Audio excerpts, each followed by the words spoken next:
Now, throughout the presidential campaign of 2012, we heard about the Obama administration's war on coal, a regulatory stranglehold that threatened to wipe out a bedrock of American industry and energy. But while the elections are behind us, many in coal country say the problem is worse than ever. Now, we went to the East Fairfield Coal Company's mine in Eastern Ohio and traveled 2 miles underground to find out the impact firsthand from the coal miners themselves. We have about 60 employees underground in 2 mines nearby. Coal's been the lifeblood of the Ohio economy and given us economical electricity so that we can have lots of good jobs in Ohio, and Obama's ending that. Obama wants us to have windmills and solar power and no coal, no carbon, and no jobs, basically is what it amounts to. We will not have any industry in the United States or in Ohio if we have to have electricity generated from wind and solar and no coal. Coal's big in Ohio. It's huge, really. It's at least, I believe, 80% of our power in Ohio comes from coal, which is cheap, economical power. It sustains jobs. It keeps growth. I've been doing this 20-some years. This is what I know. It's very important to me. Some of the younger guys could start over. If I lose this, I'm not quite sure where I'd go. I've been here for 19 years. I feel like we're being regulated out. I feel like the current administration is attacking the coal industry, and I haven't heard them deny it yet. I think it'll cost a lot of jobs in the long run, and electric bills will be a lot higher. The last I heard, 60% of the power that's consumed in the United States came from coal-fired power. If you go and you take that away, the same people that are upset about those things will be the same ones that have crying in the end about their energy costs going up. I think it's a war on economical energy and well-paying jobs. There's a lot of good people working here, and it's personal to us. It's not just the war on coal. Do I take it personal? Yeah, it rubs me the wrong way because, you know, again, that's something that I do for a living, you know what I mean? A lot of people don't even know we still mine coal. I've had people say to me, they still do that? There's a lot of jobs in this area that rely on the coal, and I know a lot of mines that are shutting down and laying off.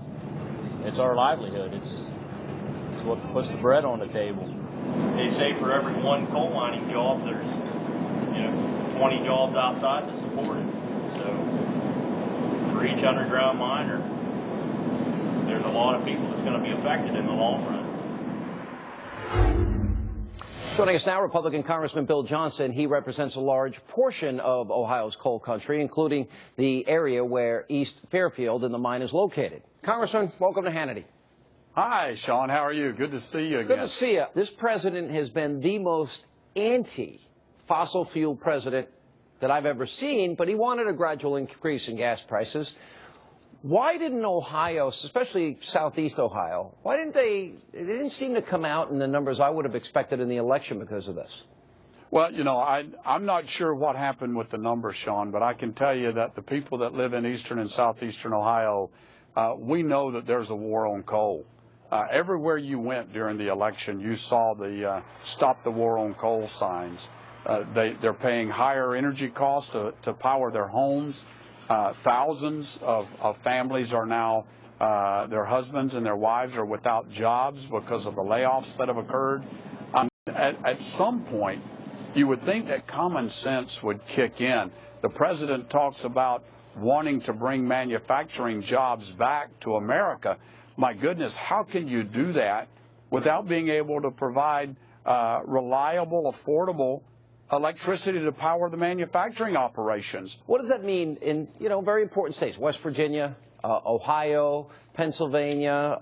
There's resistance in some areas towards fracking and some of these other methods. What does it mean for the future? Does that mean that we're going to pay higher prices? There's going to be shortages? What do you see in the future?